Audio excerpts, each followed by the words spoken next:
자율주행 기술이 개발되면 테슬라 혼자만 자율주행일 것이냐. 안 주면 되니까요. 테슬라 입장에서는. 테슬라만 자율주행. 그래야 테슬라 자동차가 팔리지. 똑같은 소프트웨어를 현대한테 주고 벤츠한테도 주고 그러면. 소프트웨어는 무한정으로 카피가 가능한데 하드웨어는 기계는 무한정으로 카피가 불가능하잖아요. 1년에 뭐 1000만 대씩 만들겠다. 그러면 상관이 없는데 따져봤을 때 차 만드는 거는 제조사들이나 뭐 새로운 그런 플레이어들한테 맡기고 대신 요걸로 우리가 그 사업을 하게 되면 그게 훨씬 더 뭐 비즈니스 쪽으로 좋다. 그럼 자동차 시장의 점유율은 지금이나 30년 후나 비슷하겠네요. 전통적인 자동차 제조 회사들이 옛날에는 엔진도 하고 트랜스미션도 하고 돈을 많이 벌었잖아요. 근데 부가가치가 다른 데로 만약에 이제 넘어가게 되면 저희가 설 연휴를 맞아서 특집으로 준비한 오늘 손에 잡히는 경제는 이동준 서울대학교 미래모빌리티 기술센터장님과 함께 하겠습니다. 앞으로 자동차가 어떻게 우리 생활을 바꿀지 자세히 좀 들어보죠. 센터장님 어서 오십시오. 예, 안녕하십니까. 예, 한동안 자동차는 발명되고 난 다음부터 대략 한 100년 동안은 그냥 약간씩 조금씩 성능 디자인 좋아지는 정도였는데 요즘엔 연료도 달라지고 전기차로 그리고 특히 운전사 없이도 이제 자율주행이 될 거야 라고 하는 변화가 크게 있어서 이거 아주 사람들이 관심이 많습니다. 비관적으로 보시는 분들은 야 그게 말이 그렇지 되겠어 뭐 그런 얘기도 하시는데 일단 뭐 현재 상황과 전망을 좀 전반적으로 종합적으로 좀 들어보려고요. 모셨습니다. 요즘 그 자율주행이 꽤 많이 발전했다는 얘기는 뉴스로 많이 들리던데 실제로 어떻습니까? 실제로 서비스를 지금 이제 시작을 하는 단계라고 이제 보이고요. 사실은 처음에는 안 된다라고 그랬거든요. 처음에 한동안 안 됐다. 그래서 어떤 분들은 뭐 자율주행에 겨울이 왔었다라 그러는데 그게 언제쯤이에요? 그게 한 2년 전? 별로 그렇게 오래되지 않습니다. 예. 포기하자. 아유 이거 안 돼. 예, 이게 생각보다 오래 걸린다. 그리고 뭐 그래서 뭐 아시겠지만 크루즈 이런 데서 뭐 사고도 나서 적기도 하고 포드 뭐 이런 데 적기도 하고 국내에서도 보면은 약간 현대가 처음에 자율주행 갔다가 뭐 SDV로 갔다가 약간 요런 그런 것들이 있었고요. 그래서 사실은 조금 안 된다라고 하다가 이게 실제 이제 좀 서비스가 되는 단계로 이제 보이고요. 그래서 뭐 잘 아시겠지만 구글의 웨이모. 예. 운전자가 없는 택시, 로봇 택시. 그거를 지금 뭐 샌프란시스코나 뭐 LA나 뭐 다양한 데서 실제로 서비스를 하고 굉장히 많이 사람들이 타고 다니고 있잖아요. 자율주행을 개발을 할 때 운전자가 타고 있는 거랑 안 타고 있는 거를 가정을 해서 개발을 하면은 완전히 그거는 난이도가 상당히 많이 달라집니다. 운전자가 그래도 운전대 앞에 앉아 있어서 비상 상황에서는 개입할 수 있다면 나머지 편하게 하는 건 쉽고 조금 더 이제 공격적으로 갈 수가 있고 근데 그게 없다라고 하면은 사실은 굉장히 이건 안전이 걸려 있기 때문에 어느 정도 보수적으로 갈 수밖에 없거든요. 에브리띵을 다 그냥 자동차가 스스로 해주는 거는 여전히 좀 장벽이 있고 로봇 택시, 웨이모의 로봇 택시는 어떤 상황인데 운전자 없이 혼자 다녀요? 다양하게 서비스를 하는데 근데 모든 걸 혼자 할 수는 없습니다. 일단 약간 지정된 그리고 HD 맵이 있는 소위 얘기하는 고정밀 지도가 있는 데서 운영을 하고요. 지도가 매우 자세해야. 근데 최근의 영상들을 보면 인공지능 쪽으로 많이 옮겨가는 거. 그러니까 소위 얘기하는 맵레스 내비게이션이라고 하는데 맵이 없이 고정밀 지도 없이 가는 대로 이제 어느 정도 또 이제 가기도 하는 것 같거든요. 일반 지도만 있어도 알아서 길 뭐 막힌 것 같으면 돌아가고 뭐 있는 것 같으면 피해가고. 그러니까 가령 보면은 뭐 차선들이 이렇게 좁은 차선이 있는데 불법 주차들이 막 돼 있는 데들이 있거든요. 막 중간으로 이렇게 갑니다.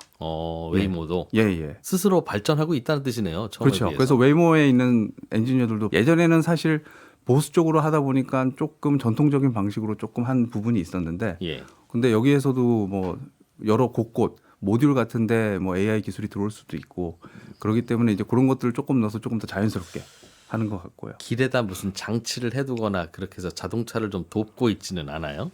그거가 이제 중국에서 조금 하는 건데요. 그래서 뭐 V2X 인프라랑 뭐 이렇게 통신을 해서 뭐 외부에 달리는 카메라를 보고 하고. 근데 웨이모는 제가 알기로는 그렇지는 않습니다. 그럼 웨이모의 그 택시는 어느 날 서울 남대문에 갖다 놔서 자 혼자 다녀봐 그러면 그래도 잘해요? 아니면 몇 년 다녀봐야 바로는 안 되죠.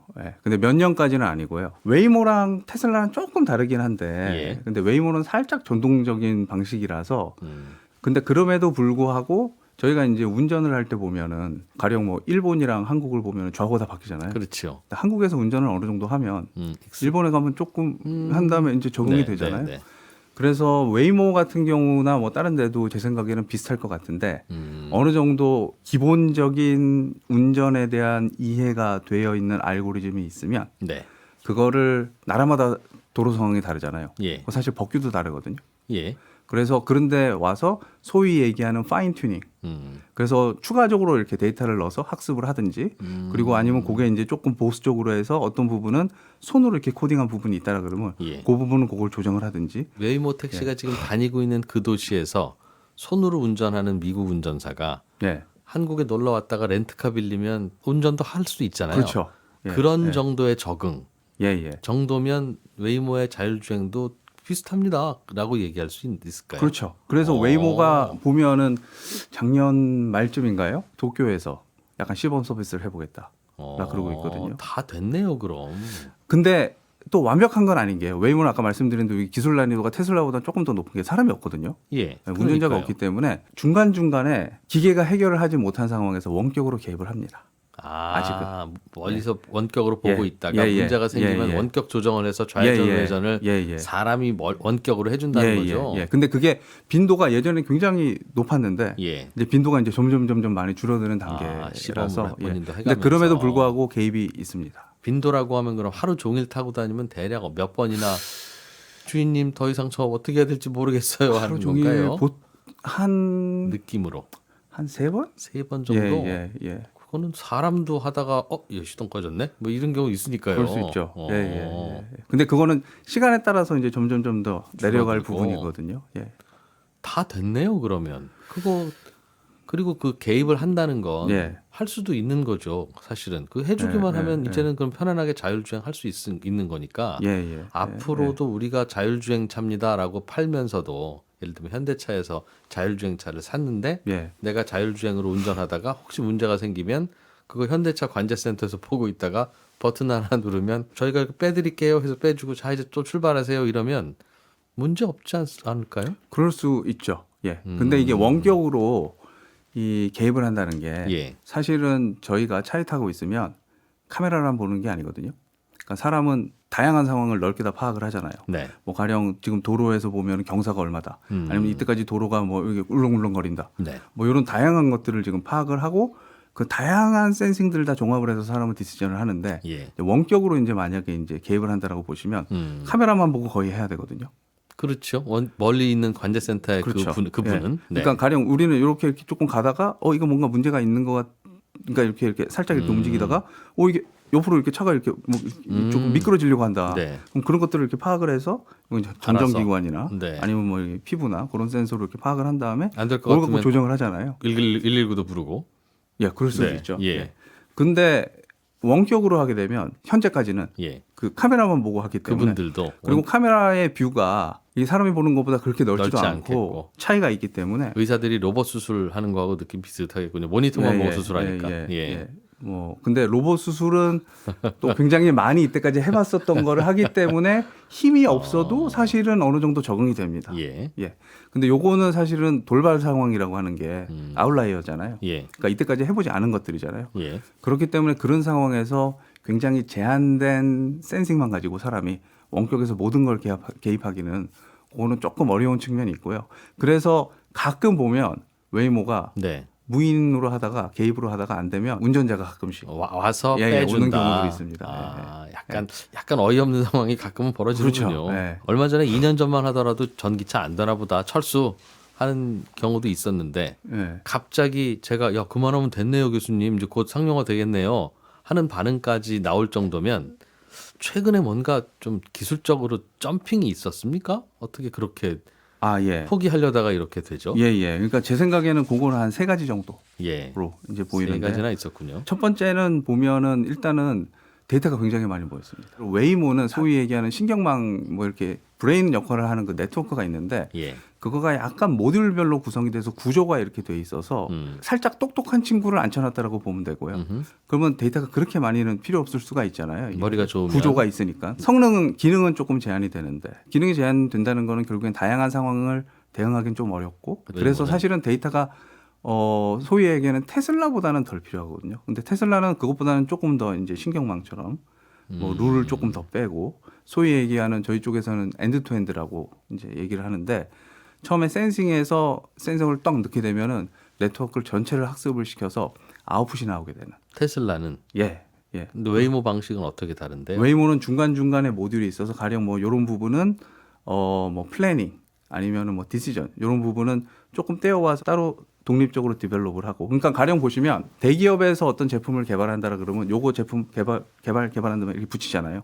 그리고 각각의 지금 롤을 만약에 그 디파인을 해놨다라 그러면 그거에 대해서 핸드 코딩이라든지 이렇게 하게 되면 그 롤은 굉장히 잘하게 만들 수가 있잖아요. 그래서 그거를 붙였다라고 보시면 되고 웨이모는 예.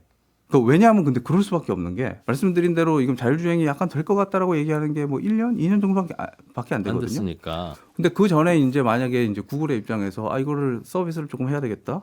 2년 후까지 빨리 로봇택시 만들어. 사장님이 그러셨으면 아, 일단은 돌아가기는 해야 되는데 그렇죠. 그러니까 예. 긴급하게 택시는 할 만큼을 후딱 붙여서 만들었다는 느낌이에요? 아니죠.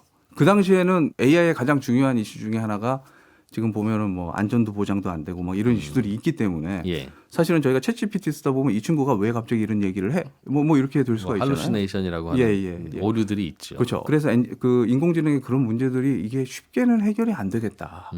요즘 자율주행 기술 개발하는 엔지니어에게 제일 괴로운 게 뭐야? 이게 뭐가 숙제가 좀 풀어졌으면 좋겠니? 뭐가 제일 어려워서 이게 기술이 점핑이 안 되는 거야? 라든가 최근 1, 2년 사이에 이 기술의 진보 덕분에 자율주행차가 이렇게 굉장히 성능이 좋아진 거야?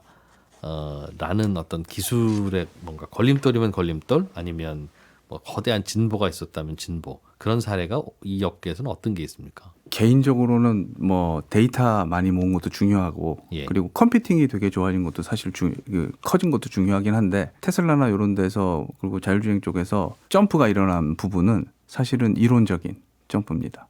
그러니까 아까 말씀드린 그 신경망 구조가 있잖아요. 예. 그 학습 구조라든지 아니면 그 신경망 구조라든지 거기에서 뭐 소위 얘기하는 뭐 트랜스포머나 뭐 디퓨전이나 이런 것들이 이제 새로운 기술들이 나왔거든요. 인공지능을 작동시키는 기술. 그렇죠. 예. 그래서 이게 이제 보면 뭐 학교에서 나왔을 수도 있고 구글의 그 엔지니어가 이제 논문에서 나왔을 수도 있는데 그 트랜스포머가 결국에는 챗 GPT 거기에 들어가는 가장 중요한 예. 그 브렉스루를 만든 그 네트워크 구조입니다. 예. 그러니까 그런 것들이 사실은 자율주행에서도 이제 들어왔고 디퓨전이라든지 그런 것도 들어왔고 전체 엔드투엔드로 학습을 시킨다는 개념이라든지 예. 이런 그런 이론적인 조금 원천적인 그런 것들이 저는 개인적으로 그리고 실제로 이제 제가 생각할 때도 좀 퀀텀 점프를 할 수 있는 그래서 3, 4년 전 5년엔 안 될 것 같아 하다가 이게 될 것 같다라고 하는 거에 그냥 리소스를 때려붓는 데이터나 컴퓨팅뿐만 아니고 예. 이런 것들이 뒷받침됐었기 때문에 가능하다고 생각을 하고요. 인공지능 업계에서도 그렇게 얘기하시던데 갑자기 예. 인공지능이 예. 확 좋아지는 바람에 이게 요즘 난리가 났어요. 예, 우리도 맞습니다. 이렇게 될 줄 몰랐네요. 라고 하듯이 자율주행에서도 하나라고 어떻게 해봤는데 이게 갑자기 확 성능이 그렇죠. 좋아지고 학습 속도가 예. 빨라지네요라는 점프가 있었군요. 그렇죠. 그게 말씀하신 인공지능 쪽에서 이거 하니까 엄청 잘 되는 그런 기술들이 들어온 거거든요. 자율주행에서도. 네. 근데 어쨌건 자율주행을 서비스도 하고 미래를 이제 보고 이제 조금 진행을 하려고 하면 그냥 통짜로 넣어서 AI로 하는 건 조금 위험한 것 같다. 그러니까 그것보다는 안전하게 이런 부분 이렇게 만들고 이런 부분 만들고 극단적으로 안전하게 하면은 가령 모든 걸 다 손으로 하는 거거든요. 그래서 기능은 굉장히 제한이 되지만 모든 걸 손으로 하기 때문에 거기에 적용이 되지 않은 케이스가 발생을 하면 얘는 어떻게 할지 모르거든요. 손으로 한다는 게 무슨 뜻이에요? 지금 그 웨이모의 저의 질문은 웨이모의 자율주행 방식과 테슬라의 자율주행 방식이 이제 공학자 눈에는 다르게 보인다는 건데 그 원리가 어떻게 좀 다릅니까? 그러니까 세 가지 정도를 말씀을 드리겠습니다. 예. 극단은 완전히 핸드 코딩. 한 땀 한 땀 이런 경우에는 뭐를 하고 요럴 때는 판단을 이렇게 해서 이렇게 해라. 이럴 때는 이렇게 해라. 일일이 다 쳐준다는 거죠. 그렇죠. 예. 근데 그러면 기능이 굉장히 제한이 될 수밖에 없잖아요. 거기서 가정하지 않은 사항이 벌어지면 그렇죠. 저는 어떻게 될지 모르겠어요가 되는 거니까. 네. 그래서 근데 자율주행이 이렇게 실제로 타보면은 그 운전하실 때 보면 뭐 다양한 상황들이 발생하죠. 그렇죠. 그건 다 할 수가 없거든요. 이른바 지가 알아서 좀 해줘야죠. 그렇죠. 근데 지가 알아서 해주면은 옛날의 기술 수준으로는 이상한 짓을 할 수가 있기 때문에 예측이 안 되고 그래서 사고가 날 수가 있으니까 극단적으로는 특히 안전이 중요한 그리고 도로 사정이 그렇게 복잡하지 않은 그런 데서는 아직도 핸드 코딩을 하는 데도 꽤 있고 요럴 때 충분히 의미가 요럴 때 있습니다. 해라. 어차피 요 동네에서는 그런 일 정도만 지금 택시 타고 다니면 벌어질 테니까. 근데 알겠어요. 안전하죠. 끝에 극단은 말씀드린 대로 엔드투엔드로 정말 아직은 테슬라도 거기까지는 아닌데요.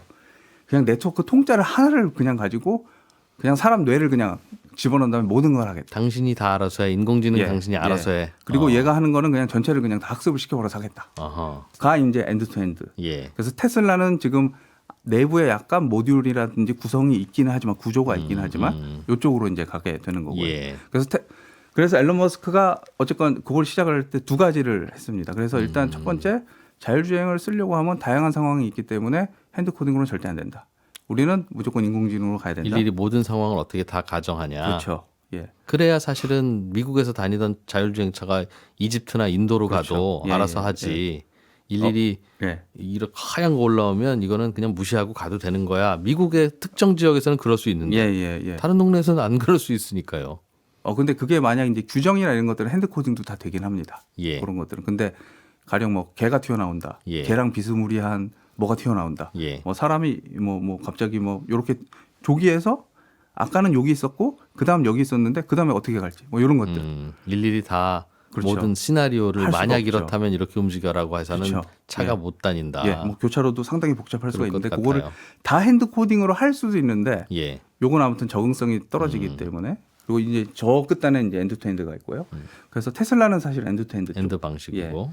그리고 웨이모는 뭐냐면 처음에는 약간 핸드 코딩으로 시작했다가 약간 3분의 2 정도로 약간 가는 듯한 느낌? 네. 으로 지금 현재는 보고 있습니다. 웨이모 방식의 자동차는 다른 나라 다른 도시로 가면 적응이 더 한참 걸리겠네요.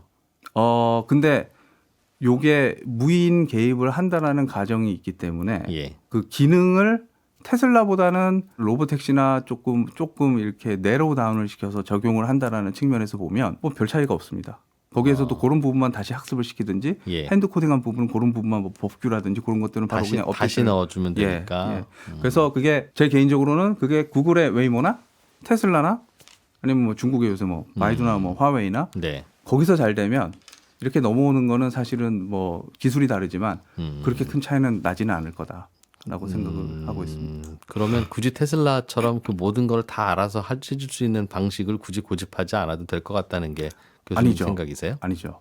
얘를 핸드 코딩으로 한 땀 한 땀 하고 이제 그러다 보니까 웨이모 같은 경우는 그리고 이제 그런 식으로 이제 디벨롭을 했기 때문에 그 인공지능으로 이제 사람처럼 뭐 이렇게 하겠다. 처음엔 이렇게 이제 하는 건 너무 리스크하다라고 이제 본인들이 생각을 해서 말씀드린 대로 그런 방식으로 갔기 때문에 지금 현재 셋업이라든지 아니면은 핸드 코딩으로 결국에는 이렇게 하려고 하면은 저희가 이제 카메라를 막 보면은 사람들은 거기에서 별것 것들을 다 이렇게 끄집어낼 수가 있잖아요. 그걸 갖고 이제 판단이랑 제어를 할 수가 있는데 근데 이거는 약간 핸드 코딩이라든지 그런 부분이 들어가 있기 때문에 그런 부분은 그렇게 다양한 것들을 넣을 수가 없거든요. 그 핸드 코딩이라는 게 이른바 시나리오를 짠다는 뜻 예, 같으니까 이런 그래서- 일이 벌어지면 그리고 이제 우리가 알고 있는 그러한 경우의 수 네. 외에는 조금 생각을 안 하는 부분이 있기 때문에 네. 그래서 그거를 극복을 하기 위해서 그래서 웨이모에 현재 쓰는 것들은 사람이 다양한 그러한 그 눈만 그냥 영상만 보고 그리고 우리가 그냥 눈으로만 보고 판단을 하는 거가 그게 다 들어가 있지는 않기 때문에 그래서 거기에서는 보면 그거를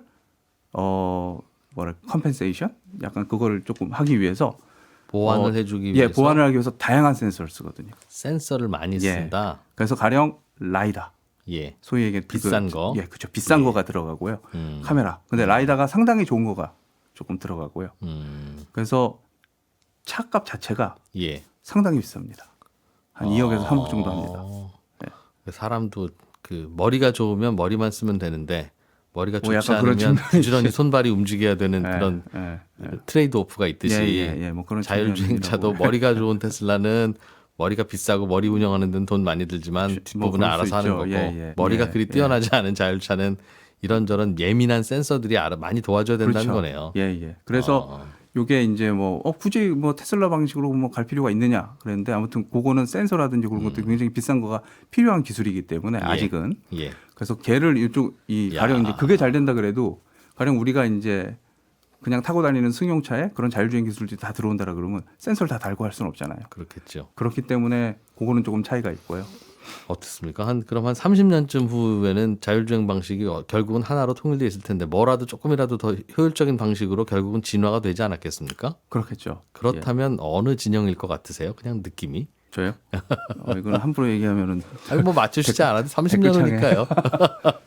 어느 쪽이 좀 저는 나아 보이십니까? 예, 저는 현실적- 개인적으로 예. 그건 인공지능 기술이 생각보다 굉장히 많이 발전을 하고 있고 예. 그리고 인공지능이 뭐 모델이 굉장히 크고 뭐 그런 이슈가 있기는 하지만 뭐 경량화하는 기술이라든지 그리고 이게 결국에는 인공지능도 풀어야 될 문제 중에 하나가 아까 말씀드린 얼라이먼트나 그 생성형으로 이렇게 영상 같은 거 제너레이션 한 거 보시면 뭐 가령 개가 멍멍이가 뭐 다리가 3개가 됐다가 막 4개가 됐다가 막 이러거든요. 그러니까 물리 법칙이 막 깨지는 경우가 있습니다. 눈앞에 보이는 걸 예. 말로 만들어서 인공지능한테 이런 상황이야 뭐 어떻게 해야 돼라고 하는 걸 하는데 근데 얘는 이때까지 있었던 거를 가지고 그냥 적절히 조합을 해서 하기 때문에 틀린 답이 나오기도 한다. 그렇죠. 그게 물리 법칙을 리스펙트 하지는 않거든요. 예. 그런 것들을 해결하려고 지금 여러 가지 노력들을 하고 있는데 근데 사실 자율주행을 저희가 생각을 해보면 저희가 이제 가령 이제 로봇으로 뭐 조작을 한다. 뭐 물체를 조작한다 그러면 힘 같은 거 되게 정확히 알아야 되잖아요. 예. 그러니까 이런 것들은 사실은 굉장히 물리 법칙을 정밀하게 해야죠. 재현을 해줘야 되죠. 근데 예. 자율주행은 저희가 보면은 대강 어느 정도 있다 정도만 알면 되거든요. 예. 그래서 그런 측면에서 그러한 물리적 법칙이나 뭐 그러한 일관성 같은 거를 보장을 하는 AI 기술이 나름 그래도 지금 어느 정도 그러니까 발전을 그러니까 연구를 굉장히 많이 하고 있고 그래서 그런 측면에서 보면은 한 30년 정도 뒤에는 테슬라 방식일 것 같다. 예, 그러니까 결국에는 인공지능 방식으로 가지 않을까라고 생각을 하고 있습니다. 지금은 인공지능이 빠르게 발전을 못하니까 그거에 따른 한계들이 자율주행에 나타나는데 그렇죠. 예, 예. 인공지능이 발전만 해주면 예, 그리고 그게 예. 희망적이니 예. 결국은 그렇게 되지 않겠냐. 예, 그렇습니다. 알겠습니다. 개인적인 생각입니다. 네. 결국은 지금은 그럼 선두주자 몇 개 업체가 자율주행을 이끌고 있는 것 같아요. 시범운행도 하기도 그렇죠. 하고 발표를 하기도 하고. 예. 근데 그게 어떻습니까? 지금 그럼 앞으로 그럼 그게 이제 자율주행에 성공하기 시작하면 성공한 회사의 그 차는 자율주행 그리고 다른 브랜드들은 여전히 수동주행. 그래서 도로에서 섞여서 알아서 다녀. 그렇게 되는 걸까요? 아니면 자율주행 기술이 만들어지면 그 자율주행 기술의 소프트웨어를 이제 모든 자동차 회사들이 뭐 돈을 내든 혹은 공짜로 받든 공유를 해서 이제 하드웨어들은 또 지금처럼 디자인 경쟁, 성능 경쟁을 하면서 다만 자율주행은 하세요. 그런 식으로 될까요? 이게 자동차 업계의 판도와도 영향이 있는 거라서 어떻게 봐야 되겠습니까? 지금 자율주행 연구가 잘 안 되는 자동차 회사는 그럼 한 20-30년 후면 다 없어져 라고 봐야 되는 건지. 제 개인적으로는 일단 자율주행을 공짜로 풀지는 않을 거고요. 예. 그리고 말씀하신 대로 지금 보면은 자율주행을 앞서 나가는 회사들 보면 IT, 빅테크거든요. 네. 테슬라도 사실은 전통적인 자동차 제조사는 아니죠. 처음부터 그냥 전기차로 아예 그냥 다른 방식으로 시작을 했으니까. 그래서 그런 측면에서 보면은 그런 빅테크 그런 몇 개 기업들 그리고 지금 그런 자율주행을 다 할 수 있는 게 아니잖아요. 지금 사실 진짜 몇 개 뭐 테슬라 그리고 뭐 웨이모? 구글, 예. 그리고 중국의 뭐 화웨이, 바이두 그리고 몇 정도? 개의 조금 예. 작은 회사들 그래서 몇 개 없거든요, 사실은. 그래서 결국에는 그런 데서 지금 개발을 한 다음에 지금 사실 전통적인 자동차 제조사들은 조금 그거는 늦은 것 같습니다. 근데 어쨌건 자동차를 만들긴 만들어야 되잖아요. 네. 그래서 근데 또 한 가지는 저희가 요거를 자율주행만 보면 안 되고 전동화를 같이 봐야 되는데 이게 전동화로 가다 보니까 만드는 기술적인 배려가 많이 낮아져 버렸잖아요. 자동차들이 그렇죠. 만드는 게 옛날에는 진짜 내연기관 넣고 이러면 이거는 아무 데서나 만들 수가 없었던 벤츠는 건데. 흉내낼 수 없는 거라고 생각했는데. 그렇죠. 근데 지금은 이제 전기차로 가면서 가령 뭐 샤프도 자동차 만든다, 뭐 폭스콘도 우리 뭐 자동차 만든다, 막 이런 얘기들 하고 있잖아요. 예. 그래서 이거 이제 전동화를 또 생각을 하게 되면은 결국에는 뭐 성능들이 사실은 그렇게 비슷비슷한 측면이 있고 그 회사들이 이제 굉장히 조금 늘어날 뭐 거고 많아지겠죠. 중국에는 전기차 회사가 뭐 100개가 넘는다고 그렇죠. 그러니. 예. 그래서 많아지는 상태에서 근데 비슷비슷한 상황에서 근데 결국에는 그러면은 가령 여기에서 이제 포르쉐다 예. 아니면 뭐 페라리다 이러면은 달라지죠. 이 기계적으로 완전히 조금 다른 느낌을 주니까. 근데 그게 아니고 그냥 일반 사람들이 타는 차라고 생각을 하면은 성능들이 사실은 그렇게 큰 차이는 없고 그 알려진 기술들. 예. 그럼 그 상황에서 중요한 부가가치는 자율주행이 될 수밖에 없거든요. 그러면 그렇기 때문에 이게 지금 보면은 몇 개 회사들이 그런 부가가치를 제공을 하는 자율주행 기술을 현재의 전통적인 자동차 제조사뿐만 아니고 네. 새로 들어올 플레이어들한테도 제공을 하는 식으로 가되 근데 또 자동차라는 게 그렇게 단순하지는 않거든요.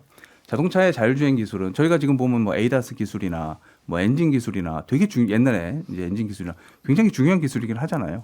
근데 그게 자동차의 전부는 아니잖아요. 네.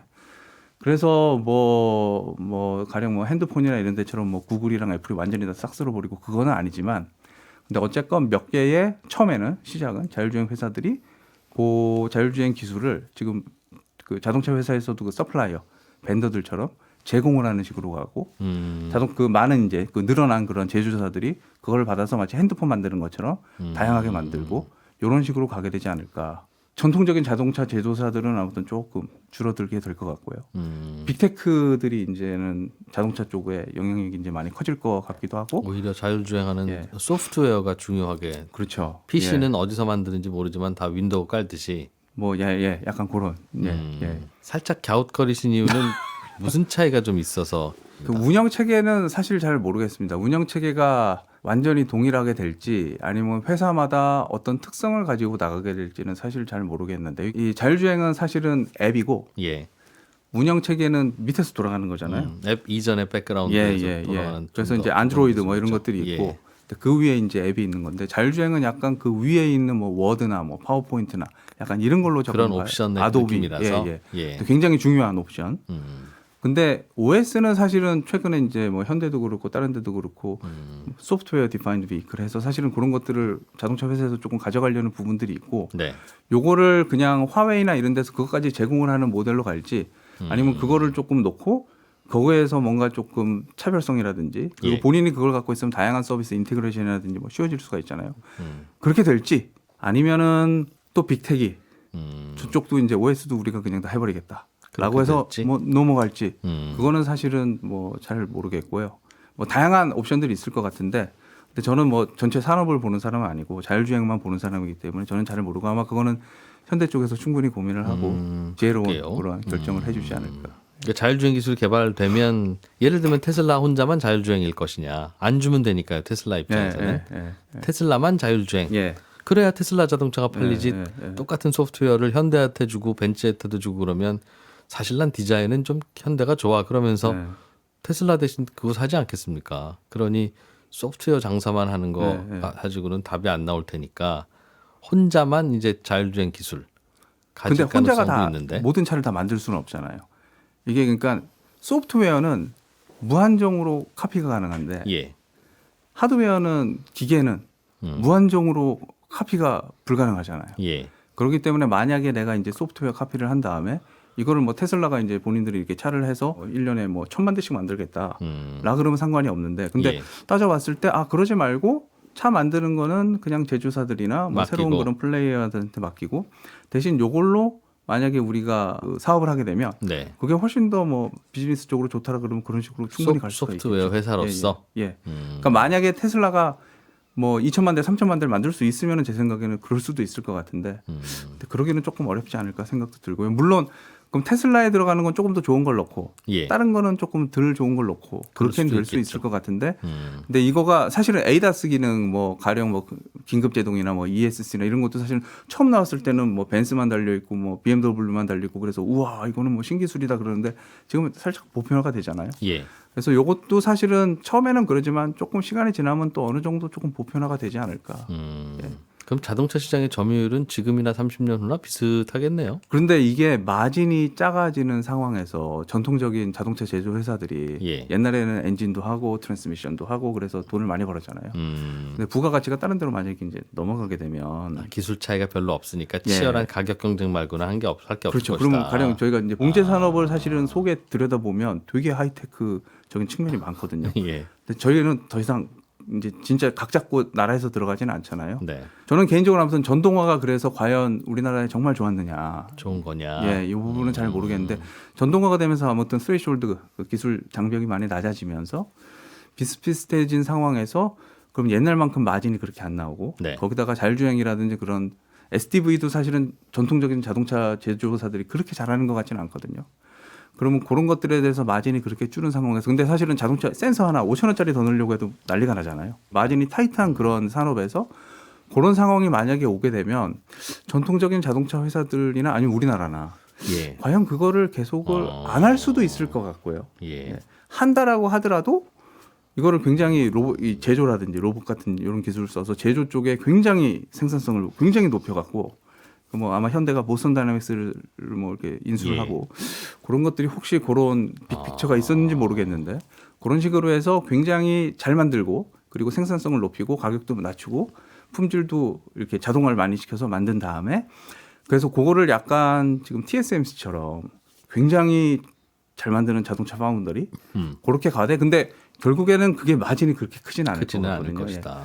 그래서 이렇게 당분간 전환 기간 동안 이렇게 하면서 결국에는 소니나 이런 데처럼 기존의 자동차 산업, 다른 산업, 미래 산업, 미래 모빌리티 산업. 그래서 현대도 보면은 뭐 로봇도 얘기하고 우주도 얘기하고 뭐 다양한 예. 것들 얘기하잖아요. 지금도 영업이익률 보면 뭐 5% 안팎이던데 웬만한 자동차 회사들이 예, 예. 제일 높다는 기아차도 10이 안 예, 넘으니까 예, 예.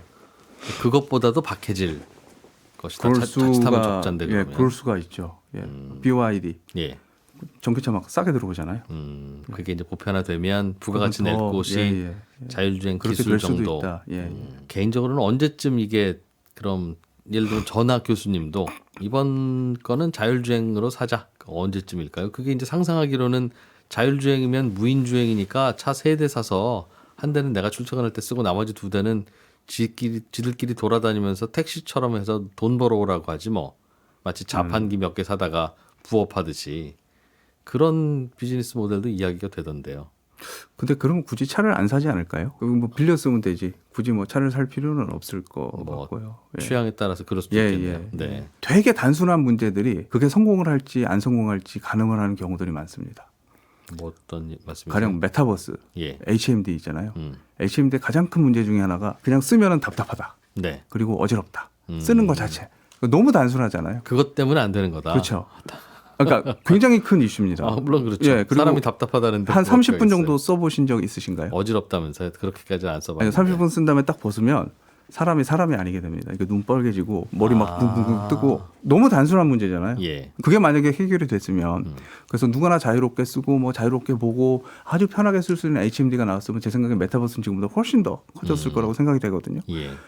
그렇듯이. 자율주행도 비슷하게 지금 보면은 말씀하신 대로 이거를 뭐 그럴 때 이제 뭐 카쉐어링이나 이럴 때 뭐 이제 뭐 내가 사서 뭐 이렇게 뭐 여러 명이 이제 나눠 쓴다. 근데 가장 기본적으로 다른 사람이 그 렌트카 타보시면 냄새 같은 게 조금 그래서 제가 취향에 따라서는 자기 차 계속 사는 분도 있을 그렇죠. 거고 예, 아닌 예. 분도 있을 예, 거고. 예, 예. 예, 예. 그런데 이제 그 기술적으로 그게 이제 돼야 되잖아요. 어쨌든 너 혼자 돌아다녀라고 하더라도 예. 뭐 사고율이 큰 차이는 없네 하고 사회가 예, 이제 수용을 해야 예, 되는 예. 건데 그렇죠. 예. 심리적으로 예. 정서적으로 그게 언제쯤 될 걸로 보세요? 개인이 사는 거는 제 생각에는 한 7년에서 8년 정도? 그럼 그 전에는 법인이 사서 먼저 시범 운행들을 해볼게 될 것이다. 택시 회사든 혹은 어디든. 택시는 조금 더 빨리 들어올 것 같습니다. 중국이나 예. 뭐 아니면은 뭐 미국에서 예. 실제로 서비스를 하고 있고 그걸 택시 회사들이 먼저 하는 이유는 뭐예요? 시범 사업을 할 때 그냥 승용차들도 해보라고 하면 예, 예. 되지. 승용차에 몇 천만 원짜리 센서를 달 수가 없잖아요.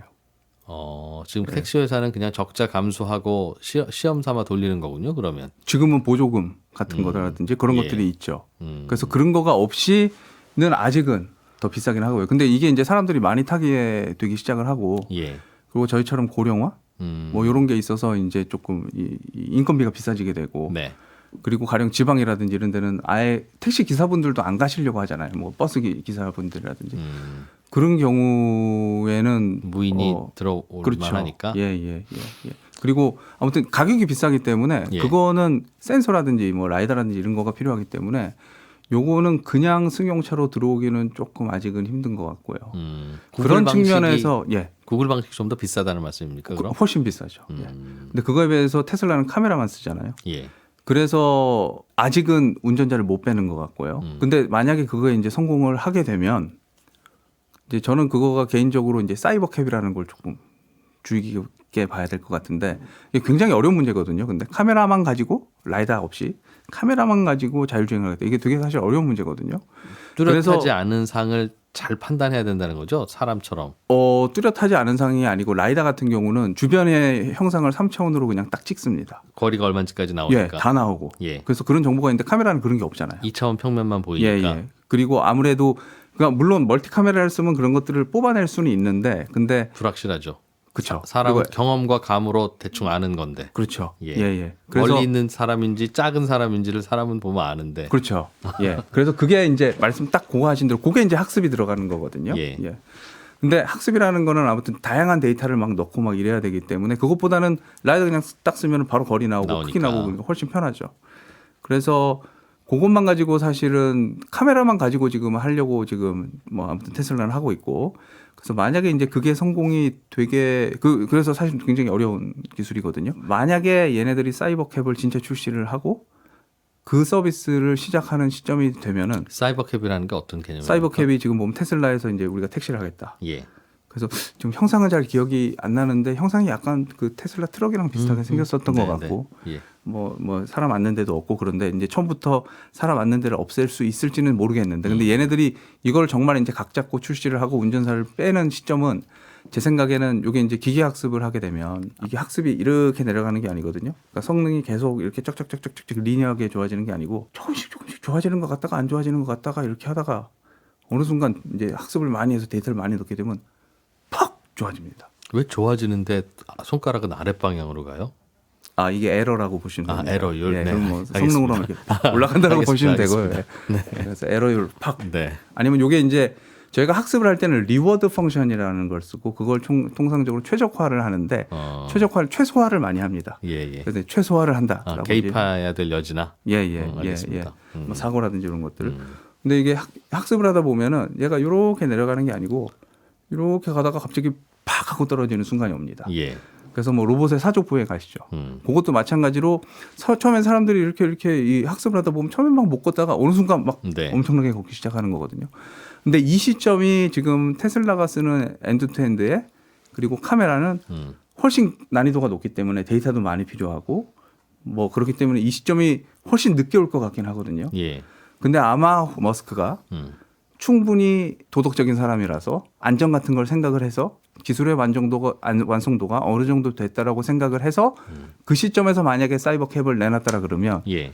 그럼 제 생각에는 그게 이제 꺾인 시점이라고 이제 좀 보면 될 것 같거든요. 어. 그렇게 되면은 성능도 굉장히 많이 점점 이 시간이 지남에 따라서 좋아질 수가 있고 그래서 지금은 어려워요? 지금 기술 지금은 수준으로는? 아직은 그 수준 아닌 것 같습니다. 테슬라- 그러니까 이 사이버캡 맨날 이렇게 한다 그러다가 내년 자율주행 한다 그랬다 내년 맨날 이렇게 지금 계속 넘어가고 있잖아요. FSD는 그럼 어떤 그건 반자율주행이죠. 그래서 어차피 예. 사람이 앉아 있어야 되고 워치하고 있어야 예. 되니까. 그러니까 이게 아까도 말씀드렸듯이 특히 개발자 입장에서는 결국엔 책임을 지는 입장에선 이게 여기에 사람이 앉아 있을 수가 있다. 네. 사람이 아예 없다. 이러면 접근법 방법이 아예 달라질 수밖에 없거든요. 그리고 사실은 뒷자리에서 자야 그게 진짜 자율주행의 맛이죠. 앉아 있을 거면 노는이 운전하지 뭐하러 앉아만 예, 있어요. 예. 그런데 그게 괜히 졸리기만 하고. 그 전체적인 비즈니스 모델로 봤을 때는 참 의미가 있는 게 예. 어쨌건 지금 반자율 주행을 하면서 카메라를 달고 다니잖아요. 그거가 이때까지 다 데이터를 모은 겁니다. 네. 그러니까 뭐 지금 중국이 굉장히 많이 모았다 그러는데 1억 킬로 정도. 근데 그리고 뭐 모셔널이라고 있잖아요. 예. 거기는 한 200만 킬로 이러는데 거긴 25억 킬로를 지금 이미 모았고 데이터를. 예, 다니면서 그 카메라를 가진 그 데이터를 넘겨갖고 3천 맵도 만들고 이런 것들을 계속 하고 있거든요. 그래서 뭐 처음부터 뭐 자지 않을 거면은 뭐 굳이 뭐 반자율 주행을 할 이유가 있어. 근데 두 가지 측면인데 첫 번째는 비즈니스 전체를 봤을 때 뭐 제한이 되더라도 지금은 굉장히 잘 그 편하게 갈 수 있는 부분들이 굉장히 많잖아요. 예. 그래서 그런 부분에서도 충분히 의미가 있고 데이터 수집이 두 번째. 그리고 두 번째는 테슬라에서 처음부터 미래를 그쪽으로 봤기 때문에 전체의 그 디렉션을 그쪽 방향으로 보고 그러면 얘는 이렇게 데이터를 보고 이런 식으로 전체 플랜을 가지고 진행을 했다라 그러면 그리고 제 생각엔 그렇게 좀 진행을 한 것 같은데 데이터 모으려고 지금 불완전한 전기 그렇죠. 자율주행 차지만 예. 그래도 적극적으로 출시하고 그렇죠. 예. 사람들 보고 타라고 그렇죠. 권하고 그러고 있다. 그렇죠. 그리고 그 시스템이 이때까지 거의 뭐 갑자기 라이다를 단다든지 이런 짓을 안 했잖아요. 꾸준히 발전시키려는 그렇죠. 과정이다. 예. 그 데이터라는 게요. 도로의 다양한 환경들을 시각적으로 사진이나 영상을 찍어서 그렇죠. 모으는 거라면 그렇죠. 그러면 굳이 자율주행차나 전기차로 모으지 말고 예. 지금 경유차, 휘발유차에다가도 카메라 붙이면 똑같이 모을 수 있는 거 아닙니까? 그렇죠. 근데 누가 달려고 할까요? 그리고 그거를 차를 안 파는 상태에서 카메라만 달아서 뭐 데이터를 모으겠다. 자동차 회사가 필요한 데이터일 텐데. 그렇죠. 근데 그거가 말씀드린 대로 테슬라처럼 처음부터 우리는 이 디렉션으로 가겠다라 그래서 그걸 제품으로 깔고 그 카메라를 달고 뭐 데이터를 얻고 근데 이 카메라 자체도 이게 그러니까 인공지능 같은 경우 많은 경우에 센서를 이렇게 달았다가 뭐 2개만 달았다가 4개만 달면 데이터셋이 다 달라져 갖고 바로 쓰기가 굉장히 어렵게 됩니다. 그러니까 지금 보면은 말씀하신 대로 그게 일관적으로 그러한 롱텀 플랜을 갖지 않고 그냥 어떤 회사에서 그냥 달았다가 좀 있으면 없어질 거 아니에요, 그 회사. 뭐 이렇게 되면은 그 데이터셋은 사실은 별로 의미 없는 데이터셋이 될 수가 있고. 왼쪽 범퍼의 30도 각도에서 보이는 요거를 계속 쌓아야 돼라고 하는 기술이 있어서 그렇죠. 계획이 있어서 그럼 훨씬 편해지죠. 그걸 모아야지. 그래서 그게 거의 일관되게 얘네들은 지금 데이터셋을 갖고 가기 때문에. 그러니까 지금 현대기아차가 그래도 우리나라 자동차 회사니까 얼른 좀 따라잡았으면 좋겠는데 뭐가 모자라서 못 따라잡아요라고 하면 이제 테슬라를 잘 아는 분들은 그동안 테슬라가 쌓아놓은 데이터가 얼마나 많은데 그렇죠. 그걸 현대차가 따라잡아라고 하시길래 아니 그럼 지금이라도 기껏해야 사진과 영상인데 그거 빨리 모으지 왜 안 모으고 있대요. 그 금방 모으면 되죠. 특히 많이 돌아다니는 자동차일수록 많이 모을 거 아니겠습니까? 그러니 중국에서 무슨 맘먹고 자동차에다 그냥 카메라 하나씩 붙여 그러면 테슬라 데이터 금방 따라잡을 것 같은데요? 라는 생각이 들어서 그런 생각의 오류는 무엇인가라고 그러니까 여쭙는 그 겁니다. 향후 비즈니스 모델을 생각을 했을 때 그 센서를 가지고 충분히 자율주행을 할 수 있을 센서가 이미 차에 달려 있다라고 한다라 그러면 그리고 그 데이터를 어딘가 넘겨서 그거를 저장을 하고 그 커다란 데이터를 학습을 하는데 뭐 어떤 디렉션이 있어야 될 거 아니에요. 계획이 있어야 사진이라도 찍지. 그냥 카메라 달면 어디에 달아야 될지도 지금 모른다. 그렇죠. 그리고 뭐 개수 한두 개로는 분명히 안 될 거거든요. 테슬라 차에 보면 요 앞에 달려 있으니까 여기도 당신들도 하나 붙여 그러면 그거는 테슬라의 계획이지. 그렇죠. 우리는 왜 여기다 붙였는지도 그렇죠. 이해가 안 됩니다. 그리고 전통적인 자동차 제조사들은 현대도 마찬가지고 그런 뜻이군요. 차량을 플랜을 할 때 내년 거를 바로 플랜을 하지 않잖아요. 그 내년에 바로 만들지 않잖아요. 쫙 몇 년 전이잖아요. 몇 년 전에 사실은 이건 많은 사람들이 안 될 수도 있다라고 많이 생각을 했기 때문에 그런데 거기다가 이제 뭐 사실은 카메라가 그래도 그냥 센서 5천 원보다 훨씬 비쌀 텐데 그런 걸 몇 개를 추가적으로 붙인다 이거는 어렵죠. 그거.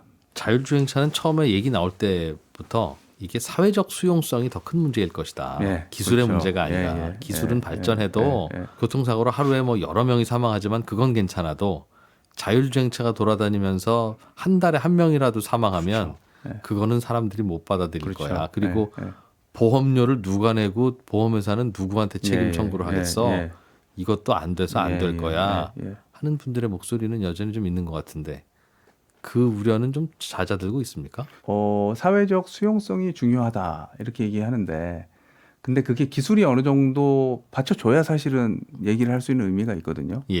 사실은 3, 4년 전만 해도 기술이 사람들이 안 될 수도 있다고 많이 생각을 했기 때문에 제 생각에 많은 경우에 이게 사회적 합의 때문에 우리가 뭐 기술 개발을 못한다. 그거는 사실은 살짝 익스큐즈적인 측면이 있었다고 생각을 합니다. 괜히 하는 소리였을 가능성도 있다. 괜히는 아니고요.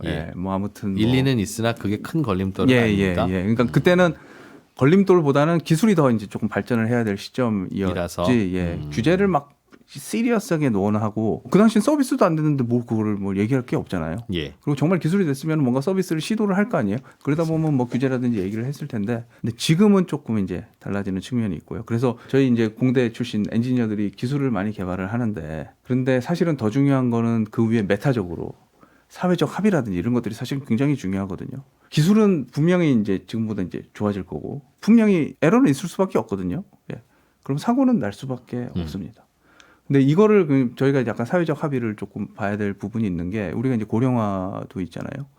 그리고 말씀드린 대로 그래서 이제 그런 측면에서 지금 보면은 어쨌건 그리고 요거는 사실은 국가 안보라든지 그런 것들이 걸려 있는 기술이기도 하고 그리고 저희가 아예 그냥 손 놓을 수 없는 기술이기도 하고 그래서 그런 측면에서 보면은 그 우리가 조금 기술 개발을 이제 조금 늦더라도 나중에 캐치업을 좀 빨리 하려고 하면은 규제가 조금 낮아져야 그리고 좀 풀어줘야 이렇게 할 수 있는 부분이 있잖아요. 근데 말씀하신 대로 딱 리스크도 있거든요. 사람이 모는 차에 치여서 죽었을 때랑 기계가 몰았을 때 치여서 죽었을 때랑 느낌은 사실 완전히 다르거든요. 분노의 게이지가 다르죠. 그렇죠. 뭐 택시 기사들이라든지 예. 뭐 버스 기사분들이라든지 피해를 보실 이익 집단들이 있기 때문에 그런 것들을 사회적 합의를 굉장히 잘 해야 되는데 미국 같은 경우는 약간 적극적으로 하는 분위기가 그러니까 약간 받아들이고 시도해 보는 분위기 같더군요. 예, 그리고 중국은 아예 그냥 국가에서 그거를 조금 가고 저희는 근데 그게 아직 조금 그런 논의 자체를 조금 그래도 시리어스하게 하는 게 필요한 것 같은데 기술이 있어야 논의도 시작하죠. 근데 이제 그 기술이 뭐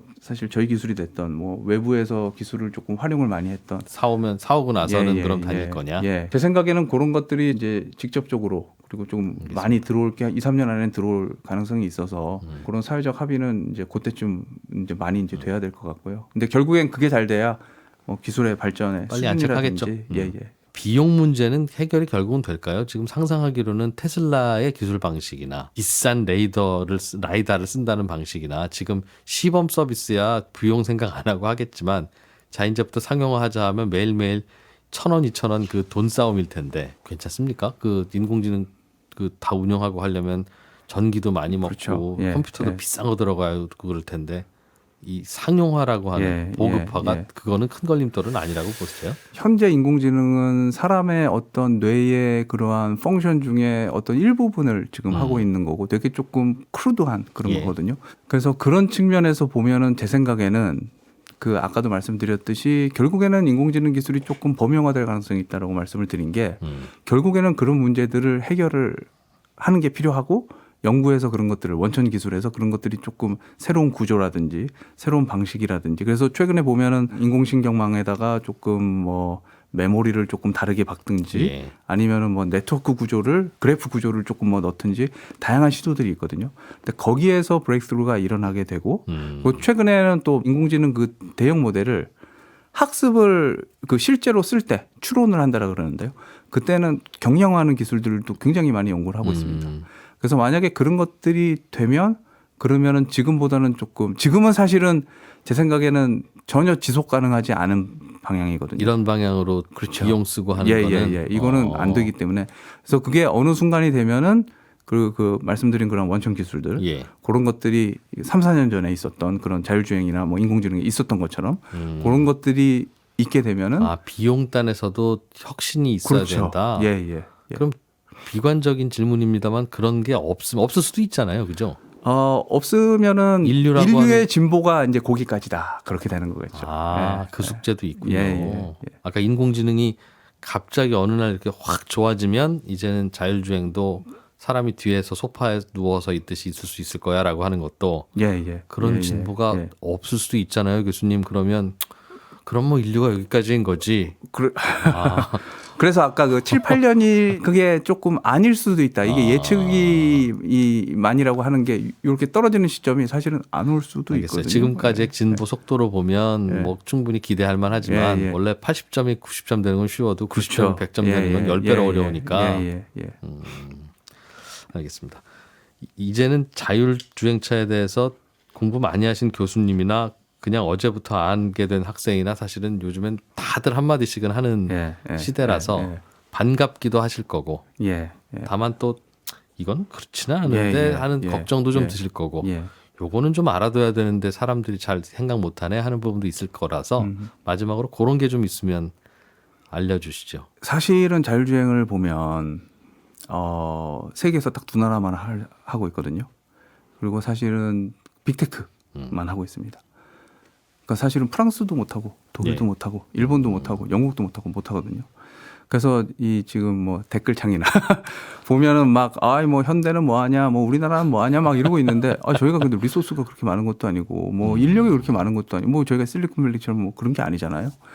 그 상태에서 사실은 지금 빅테크 말고는 그래도 열심히 따라가고 있는 측면에서 그래도 나름 제 생각엔 잘 그리고 되게 이제 분투하고 있다라고 이제 생각이 되고요. 생각처럼 쉬운 거 아니다. 전 세계에서도 그렇죠. 두 나라가 사실은 총력을 기울여서 하는 거다. 우주 개발처럼. 저희가 다른 분야를 보면은 뭐 세계 3위 뭐 이런데 많이 없잖아요. 알겠습니다. 그런 너무 측면은 부담 주지 마라. 응원을 해 주십사라고 이제 하고요. 그리고 저희가 어쨌건 리소스가 굉장히 조금 모자라고 그러기 때문에 경제 규모가 작잖아요. 사람도 작고. 그렇죠.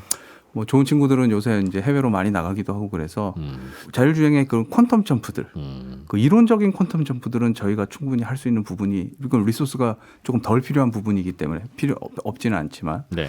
그래서 그런 측면에서 보면은 저는 결국에는 뭐가 됐던 사람이 굉장히 중요한 것 같고요.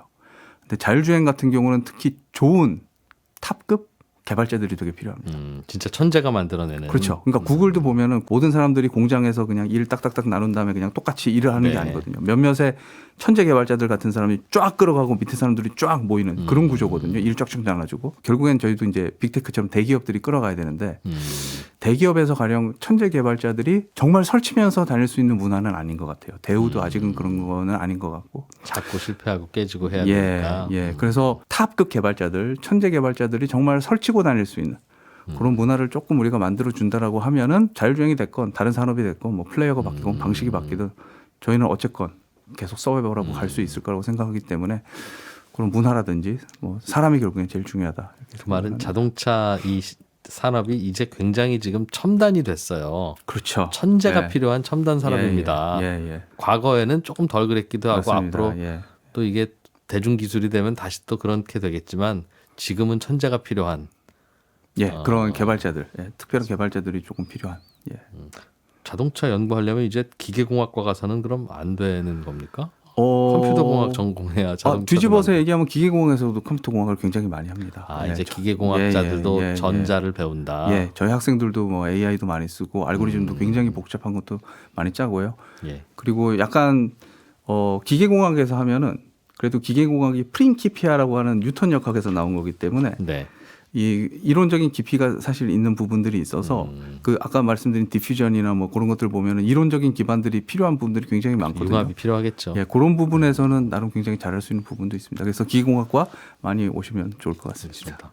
이동준 교수님은 저희가 계절 바뀔 때마다 한 번씩 모시고 업데이트를 좀 하면 좋겠어요. 이거 매번 따라가기도 어렵고 예, 예, 워낙 이제 뉴스와 노이즈도 많고 믿는 자와 믿지 않는 자가 굉장히 요즘은 갈리는 산업이라서 냉정하기도 하고 또 희망이 섞여 있기도 하고 한 그런 전망을 좀 자주 들었으면 좋겠습니다. 서울대학교 기계공학부의 이동준 교수님과 함께했습니다. 오늘 시간 내주셔서 고맙습니다, 교수님. 예, 감사합니다.